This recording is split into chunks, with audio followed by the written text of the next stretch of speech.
Yes, you're in the new Providence, where niggas get to snapping like they got no common sense. When we approach with confidence, revoking confidence. His offense limp enough to throw the hardest to the fence. So raw is what he is, you can't stop it like jail runs. And ain't no topping him, he's opposite of well done. Rare without care, put clocks on the line. Comfortable with my flow, it's like I got Crocs on my rhymes. No, rocket science, fuck the Let's go, man. We in here, man. Y'all know what time it is. Let's go, man. We about to get it popping, man. It's really tough to be hype after the type of weekend I had in fantasy football. But you know what I'm saying? But nobody cares about my fantasy football team. And that's how we're gonna start it off. And chances are that's how we're gonna end it. But I'm here with the people that I'm gonna start it with and gonna end it with. FO baby, 50% fudge, 50% fantasy football, and 100% facts. Let's get this popping. What's going on, Jay Reeves, the gambler? FO baby, I'm ready to get this show kicked off. Bow, bow, bow, kicking down your dough. And we got Silly C, the muscle, aka the numbers. What's going on, Silly C? It's your boy. Let's go. It's your boy with his boys. Let's get this popping. Y'all know how we started off every Wednesday with the reflection and just how the last week went. And let's go ahead and get that started off with our segment we call Day Late and a Dollar Short.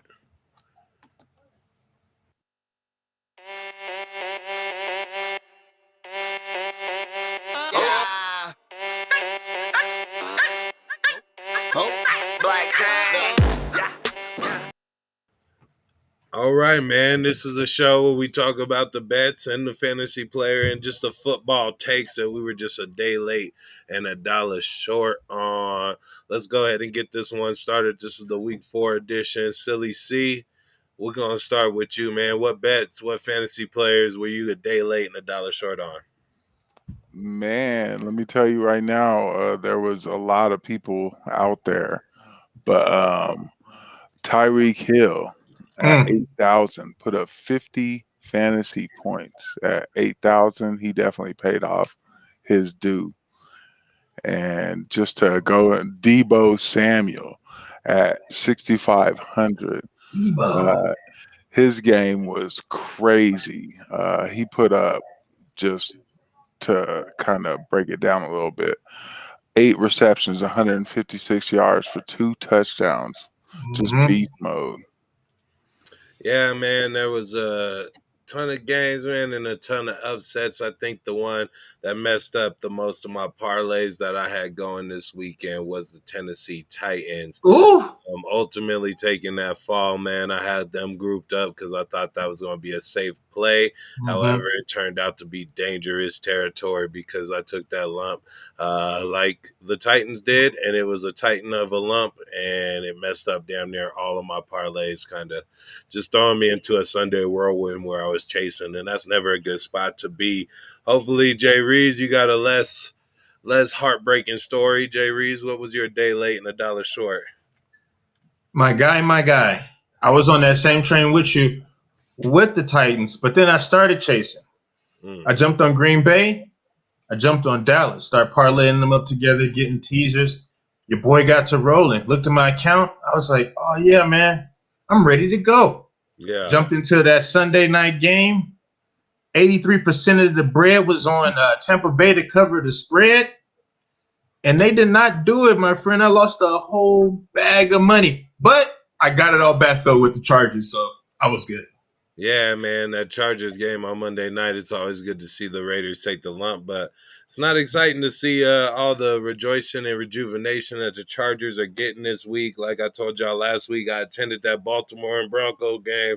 Let's just say it wasn't a great time. I had a good experience at the stadium.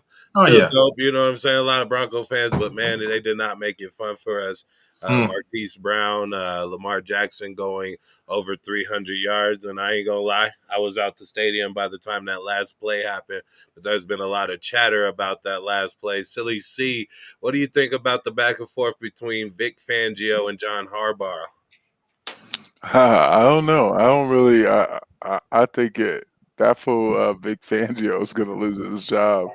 He about to lose his job. That guy, man, he can't coach right. It was an illegal hit on Bridgewater in the first place that got him knocked out of the game.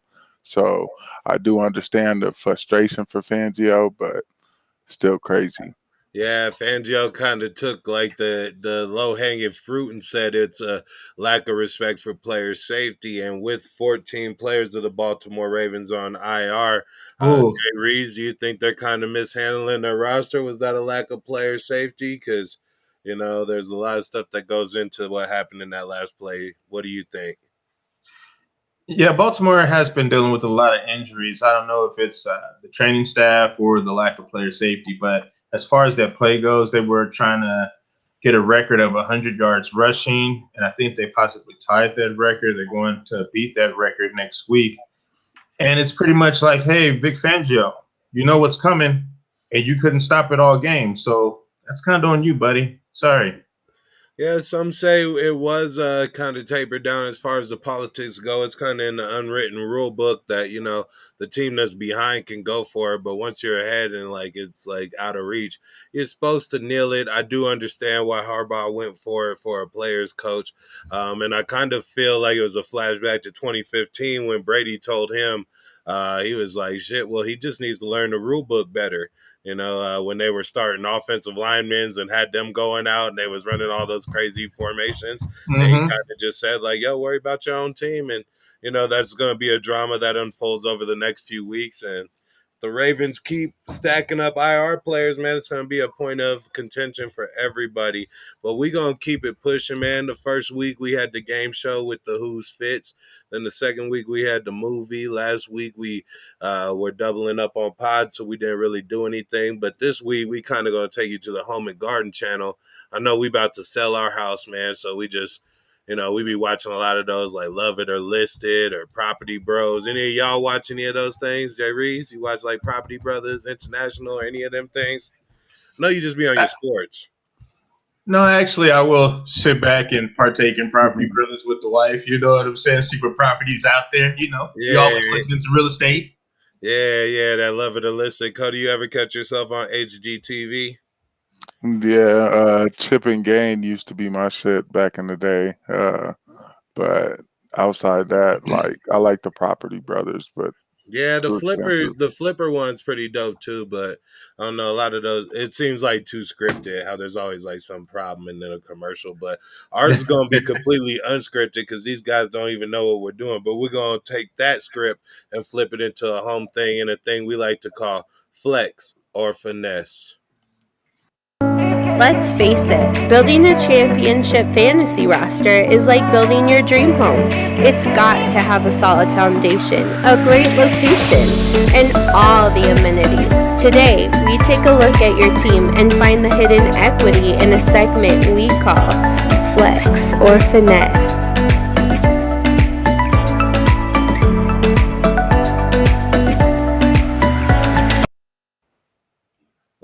Go in there. I feel like I got to bring it in with my mic.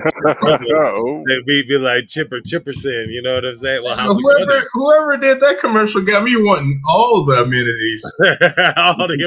Don't you talk about my wife like that? It didn't sound like a little late night-ish, but whatever, man. You know what I'm saying? We trying to do what we trying to do, so we going to keep it pushing, man. These are just, so with this, we going to tell you if you should love it or list it, if you should, you know what I'm saying, live there or flip it, you know what I'm saying? And we just kind of put our twist on it. If you should flex it, and that just means kind of flex your muscles, show everybody who you got and how smart of a fantasy player you are. Or if it's time to finesse some of these more desperate fantasy players with the injuries, you know what I'm saying, piling up. Maybe it's time to get some value out of some no-name people. So I'm going to go ahead and start this off in the quarterback market.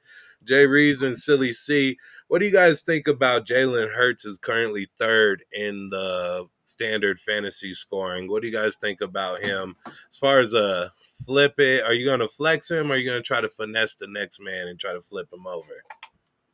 Jay Reeves? Well, I'll go ahead and kick this off. It's funny you asked me this question because I was actually just involved in the trade where I had to finesse him on Robert Woods and Kyle Pitts. Oh, man. And I was getting back TJ Hockenson and Jalen Hurts. No, ironic, huh? So I'm going to have to flex with this man. I just got to do something. I got to shake these teams up. Not doing too well, but I'm definitely going to have to flex with Hey, Jalen Hurts. there's ebbs and flows in it, and I do think Jalen Hurts' value is at an all-time high, so he's definitely going to be somebody you're going to want to flex. Cody, give us some numbers on Jalen Hurts. So far this year, I have 1,100 yards, 7 touchdowns, 2 interceptions, 66%. Yeah, see, so there's a couple quarterbacks that are out here kind of performing over their skis, is like what I would call it. Jalen Hurts is over a ton of higher drafted people. I think the only two people above him is Pat Mahomes and Stafford. So like Jalen Hurts is definitely playing super well. I don't have the list in front of me, but I did jot down these names with the numbers next to him. At our number 5 quarterback, we have Sam Darnold in the standard scoring. Ooh. Sam Darnold's doing his thing, man. That's super over his skis. He probably went undrafted in a majority of leagues. Yeah. Jay Reese, is it time to flex him or finesse somebody? Why his value's high? Top 5 quarterback prospect you're talking about. Just due to all his rushing touchdowns, that boy is on fire right now. It's kind of crazy to say, but I would have to flex with Sam Darnold because he got them wheels out there. It almost looked like Sam Darnold in the flexes. Yeah, Cody. So what he's saying, if he's on flex with him, then you might be on the market to trade your starting quarterback. What do you think, Jay? What do you think, Silly C? Do you think you should hold on to Darnold and flex him, and then try to get something more out of a bigger name since Darnold ain't proven yet, or like, do you believe in Darnold long term? What's your thoughts? Well, just like Jay Reese said, week 1, he had 1 rushing. All right, he froze up. Froze up right with the numbers. All right, there we go. Ooh. There he is. All right, so week 1, he had 1 touchdown. Week 3, he had 2 rushing touchdowns. Ooh. Week 4, he had 2 rushing touchdowns. 5 Right now, he's on fire. And honestly, yeah, I think he's just beast mode. Definitely, I'd be looking to trade quite a bit of people for him right now. Jared Allen, probably even one of them I'd probably put out there. Josh Allen. Josh Allen, yeah. sorry. I mean, if I had Darnold, what I would try to do is try to flip him and maybe hold on to my starter, since I probably haven't been the beneficiary of any of these Darnold things. Because most likely, if you picked up Darnold, you were either trying to like jock block or like, you know what I'm saying, something. Like, I just don't see you seeing Darnold as a necessity if you're rostering him. Nah. I could So if see he's a luxury, I could see Darnold going for Josh Allen and high, like a good wide receiver, not even a high wide receiver. yeah, see, if he's a luxury, I'd trade Darnold and keep my starting quarterback, depending on who it was, because at this point, if those are points on my bench, then I'm not missing them. We'll go ahead and transition, and we'll run from the quarterbacks over to the runners, which is the running backs. And we got some players that are super high on this list, and I don't know what to do with them. Should I sell them while their value's high? Should I keep them? Should I hold on to them? Jay Reese, what do I do with Austin Eckler, who is the number 2 overall running back? Do I move off of him, trade him while his value high? Do you see him finishing above Dalvin and Henry and all these people? Explosive running back. Yeah. I gotta get in the flexes with my man Austin Eckler. It was kind of weird in that game the other night, guys. Austin Eckler, he was kind of gone for the third quarter, and I'm like, what's wrong? Is this man hurt?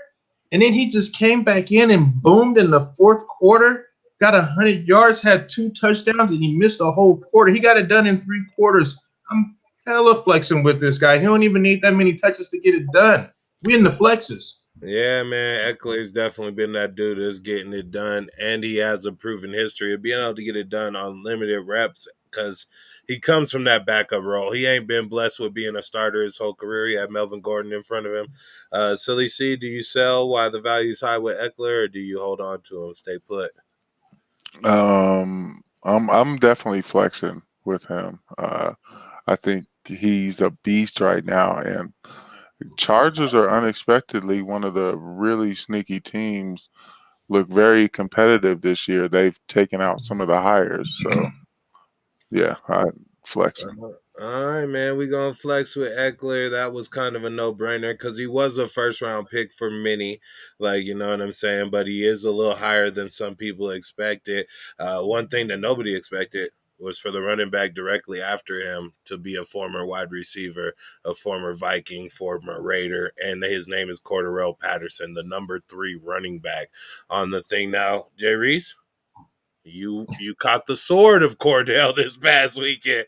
CPAT had you out there needing a CPAP. You needed help sleeping. You needed help sleeping after what Cordarrelle Patterson did. Man, do you flex him or do you try to finesse him, man? He's not going to finish in the top 5 of running backs, is he? I knew we couldn't get up out of this show without you talking about the boy, Cordarrelle Patterson. Yeah, we wouldn't talk about my fantasy team, though, because I don't talk about my fantasy team. Nobody cares. Nobody cares. Nobody cares. But Cordarrelle Patterson was definitely sitting at the adult table. He looked up. He was like, hey, yo, give me that big piece of chicken. Y'all know what time it is. I want the turkey leg. 3 of them. I want 3 of them. Turkey leg. Cordell Patterson, this would be the right time, especially right now at his highest value, to go ahead and finesse this boy. Try to stick him with another piece and see if you can get a high-end piece. I'd get Cordarrelle Patterson, pair him up with like a Bobby Trees, and try to see if you can get an Ezekiel Elliott or Dalvin Cook, something of that nature. But he's definitely in the finesse category. But don't get it twisted. If you do hold on to him, Cordarrelle has been putting up them points, man.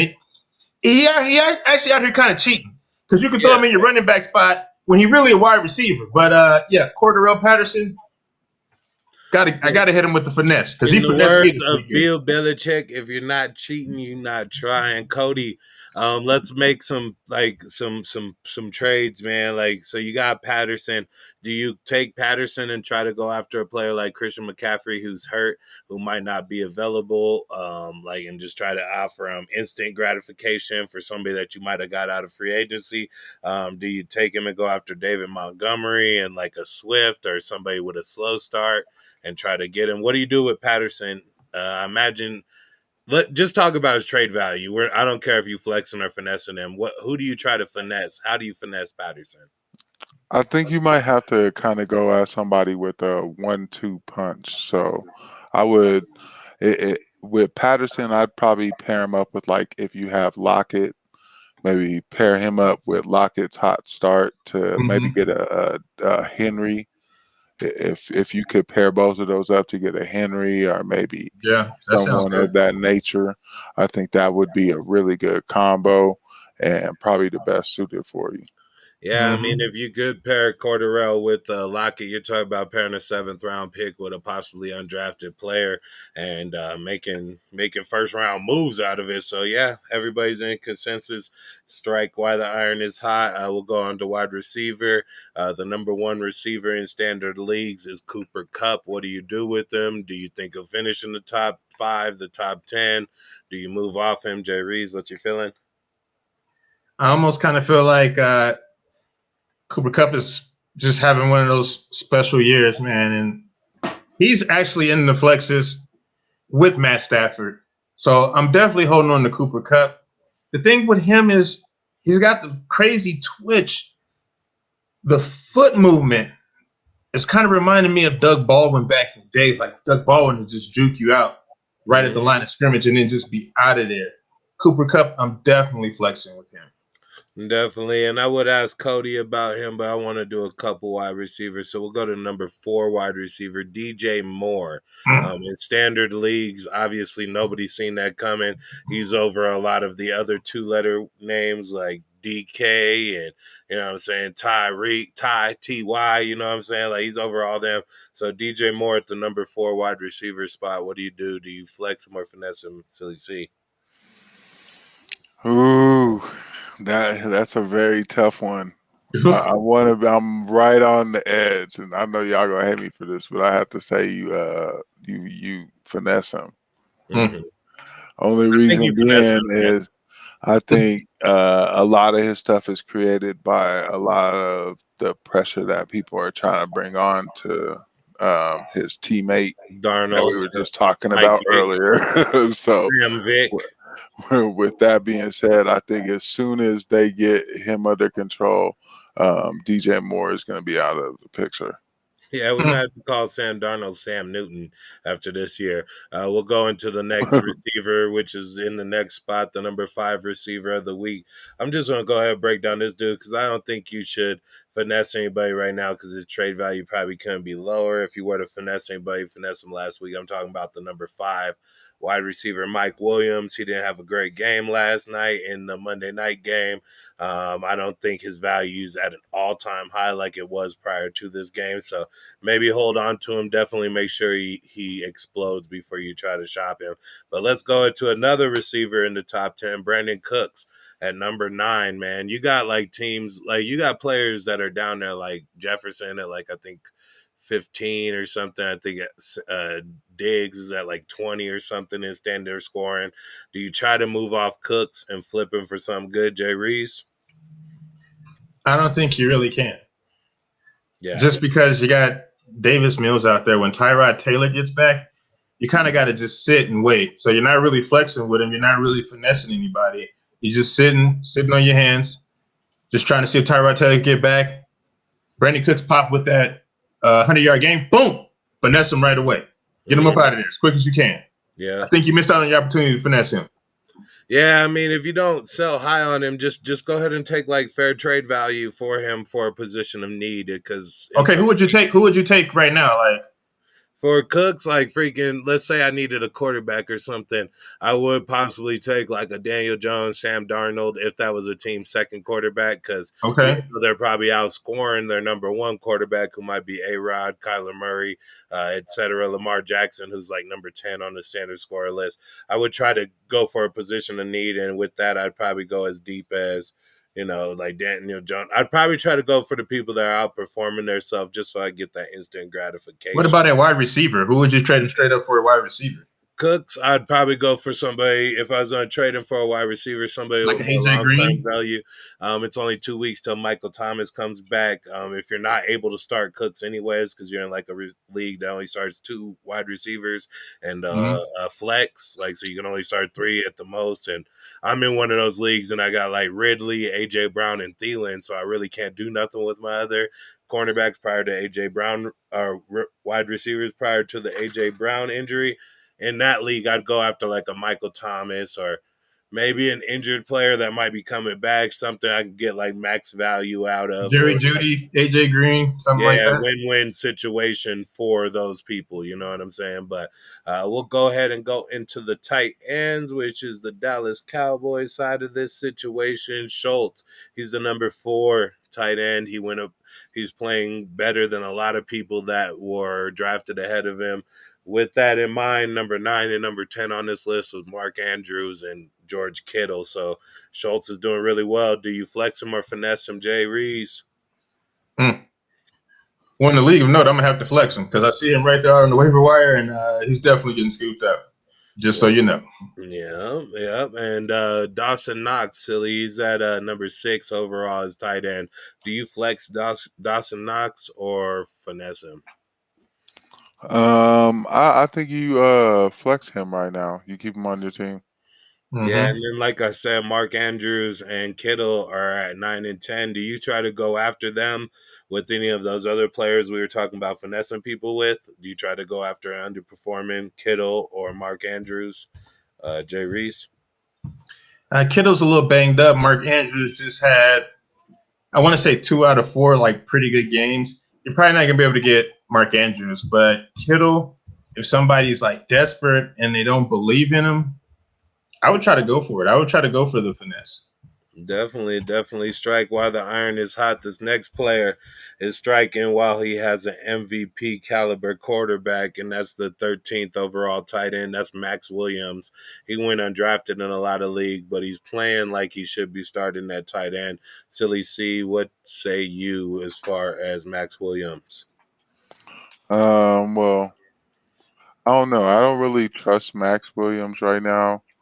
I just really don't think that his team, has what it takes and that he'll actually be good. But do you know what team he plays for? Yes, I do. What team is For the that? Cardinals. His team's pretty fucking good. So the But only the only reason, undefeated team don't got what it takes. the only reason You ain't I got what say it that. takes. You ain't proved yourself yet. So far this year, he's has 15 receptions, 179 yards, 11 yards per reception, and 1 touchdown. That's pretty good, but I think he and all that's just kind of smoke and mirrors with as good as you their said team smoke, has not been. fire. So don't breathe in, don't buy into it yet.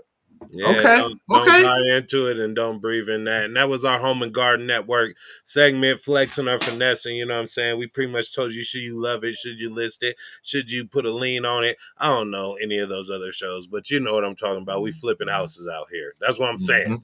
You know, flipping houses. But, you know, a segment that needs lesser of a definition. I wasn't give us a chance to do over some takes, but I want to keep this show kind of efficient, so we'll just keep it rolling as I want to talk about this game that we got coming up, this Thursday night game between some NFC West rivals. Let's see what's popping. Take my picture, put it in a superstar frame. I'm clean when I walk, I'm clean when I talk. I'm fresh to the step, I'm fresh to the depth, and I ain't steady looking at me mad, cause I ain't that bad, and I'm on top of my game, and hey, my superstar. Superstar frame. What, man? Finally. Jay Reed said he'll give me a good Thursday night game. We just gotta make it like I mean 1, 2, 3, 4, a bunch of nights through the freaking season, man. And here we sit at week 5, and we finally got a good Thursday night game. Without further ado, Jay Reed, who's playing and what is Vegas saying? I got the LA Rams versus the Seattle Seahawks, and they have currently the Rams sitting at -2.5, and the over/under is 54.5. They're expecting this game to be a banger. Heavy. I'm expecting a big bounce back from the Rams. So with that being said, I'm taking the Rams -2.5. Yeah, I mean, -2.5, you're pretty much in a pick-em situation. I've got my take, but I've got Big Onion, so I'm going to tell you after Silly C gives his take. Who you got, Silly C, the Rams visiting the Seattle Seahawks? I don't know. Seattle's so up in the air. They're always one of those teams that you never know what's going to show up. But they are dangerous when they do show up. And Carson is trash. I got him on my fantasy team, and let me tell you right now, he is trash. But with that being said, Rams -2. Yeah, Cody, how do you feel about the over/under 54.5? 54.5. Oh, I don't think that's heavy at all. I think this is going to be an extremely high scoring contest. I'd probably give them 30 a piece. Yeah, I mean, you got qualified rosters out there. You got good head coaches and good coordinators. You got good quarterbacks. So you would think light show. But if I had to do over and under, I'm going to do under on that. Just because that short week, Thursday games are typically lower scoring. This is an individual game. So that's another knock against the score. I just don't see this being a big boom. I could see it being like a real stinker, like 9-15 through the first. Vio, preach. Because I wanted to go last for a reason because I knew y'all would have used one of the good points. But I'm hella feeling that under, though. I'm hella feeling that under for all the reasons you just said, man. Like, short week, divisional game. This may be a rock fight, but continue on. That's a knock. Every time you talk about that over-under, short week, knock. Divisional game, knock. You know what I'm saying? I could see it being a very physical game. You do got great defense in the Rams against a defensive-minded head coach who's going to try to scheme his best against these receivers that have been playing really well this year and that quarterback that's been playing well. And I think they will get it in a situation where it's like, okay, we're going to stop the receiver but give you the run. And will the Rams be able to run when it's time to run? And I'm just not sure Sony Michel, man, like he don't be out there running, man. He keeps skipping like those old Sony CDs. that didn't have like the skip protection. You know what I'm saying? He keeps skipping out there. You know what I'm saying? He only get like 6 yards of carry, man. I mean, not even 6, man. Like just 6 carries for like 11 yards. It's been nothing impressive from Sony Michel. So I'm going to expect nothing impressive. With that being said, I'll be the dog catcher because I definitely think Seattle and the 12th man's going to pull it off. Also, to be said, I got onions like that, so I'm going to put it on the money line. Ooh, let's go. I got onions like that. I know you hate it when I steal your phrases, but I'm going to say but I got onions and potatoes, papas and onions, cebollas out here. Papas and cebollas, so I'm just going to get it popping, man. I'm going to put it on the money line. I also will parlay that with a Cooper Cup touchdown and a freaking Tyler Lockett touchdown. I think that gives me like 644 odds. I already put in some money on that. I'm already. You already there. Hold on. Well, boom. Let me drop this in on you. I already popped that. Cooper Cup, 88.5 versus the boy DK Metcalf. They got him sitting at 70.5. Can you gentlemen please tell me who is the props and who is the ops? DK at home is the props. Cup is the ops. I do think he'll get a touchdown. I don't think he'll go over 88. That's a hefty number for a road game on a short week and what could be a soggy Seattle silly C. Props or ops? Man, I have to say I go with Cup being the props. Right now, he's got 30 receptions this year. His targets are crazy. 14 yards per receptions with 5 touchdowns. Right now, if they keep throwing the ball to him like that, I don't think Metcalf has a chance with Lockett on the other side. Where did Woods go? I don't know. Bobby Tree just gone, man. He's still there, but Van Jefferson is actually Van Jefferson is actually going to be the good recruit for this weekend. And if anything happens to Cooper or Woods, you know what I'm saying, you'll have that Van Jefferson handcuff. I think he had DJ out there snaking touch too. Yeah, he out there snaking them, man. 6 targets, 6 receptions. Think like 60 some yards and a couple tuds, man. So watch out for Van. He's averaging 13 points a week. I looked at him earlier. I was like, who's this guy? You know what I'm saying? So even though, hey, I'm a dad. I know all about Vans. You know what I'm saying? Like that's my thing. You know what I'm saying? But yeah, I mean, as far as that versus battle, I'm definitely gonna lie with White DK being the props. Who do you think is the props or the ops? I don't know, man. I see this game being heavily played between the 20s. It's kind of hard not to get on that Cooper cup of coffee, but I'm going to have to go with the boy, DK Metcalf. He is the props. Cooper Cup, sit your ass down. He's the ops. Yeah, man. It's even though, wait a second. Jalen Hurts about to be on DK? Not Jalen Hurts. Jalen Ramsey about to be on DK? Or I was like, damn. Jalen Hurts on my brain. Yeah, it's all right. It must be love on the brain. I feel you. Rizana. I'm still going with DK. He got to show out. I think Jalen Ramsey will play a side of the field in this game because you can't really be discriminatory on who's Russ's number one because Russ is going to cook, and it should be a great game. I don't see it being a letdown like last week with the Rams against the Cardinals. I think the Rams will be up for this game. However, short week, low rest, travel, 12th man. I think all that just hints for an upset. Definitely go with the Seahawks in this. Do you guys have any more stories to wrap up week 3 or wrap up week 4, preview week 5, Jay Reeves? Man, the moral of the story is check your fantasy matchups. You always want to see who they're going against, the run defense, the pass defense, and just be mindful of that.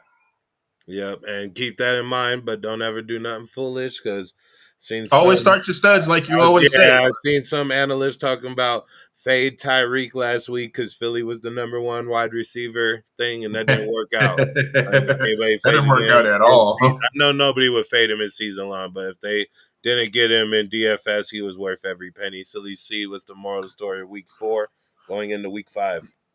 The start your studs thing kind of went out the window a little for me with AJ Brown. Because you ain't got no studs. Nah, you know, Your team AJ is full Brown, of duds. like he been throwing duds all season. So I finally sat him and he got hurt. Got a whopping 0. So let me tell you right now, trust your heart. Oh, And okay. understand that sometimes you might have to sit somebody, even though they look like they projected for good, because DJ Shark did it to me right before, broke his ankle. So all I gotta say is trust your heart. Cody sound like he's spinning some CLB bars, some certified low. Yeah, he's out there. Heart. Trust your heart, way too sexy. Yeah, I mean, if anything, I'm just gonna say, like, since we have some light skinned Drake shit, I'm just gonna say, Cody, be considerate of people's feelings, because some people took AJ Brown in a couple leagues. Some people ain't got the luxury of sitting that nigga. I got AJ Brown. He goosed me I got last him week. too. I got him too. I got 9 points out of 3 players. I started Field, McCaffrey, and AJ Brown. I don't want to hear about it. I don't want to hear told my about wife it. to Hey, sit AJ so to all Brown. my fantasy brethren out there, be considerate of other people's feelings and don't just say, "Oh, I was right all the time," even though I'm right most of the time. Make sure y'all check with us, man. 50% fuss, 50% fantasy football, 100% fags. Facts. Baby.